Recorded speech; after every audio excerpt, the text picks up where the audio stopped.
untuk mendapatkan nilai pahala puasa katanya, iaitu tarkul mirat.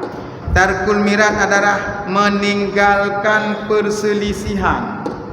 Di dalam sedang melaksanakan ibadah puasa, baikna tanya duk pat yang tadu pedang dawan. Yang meninggalkan perselisihan. Tadu pat yang tadu baik pedang dawan.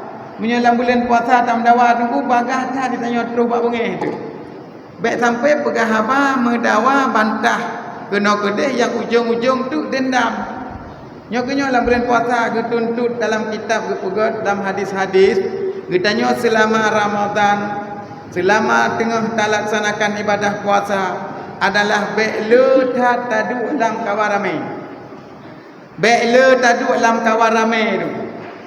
Baik le tadu buat pantu-pantu.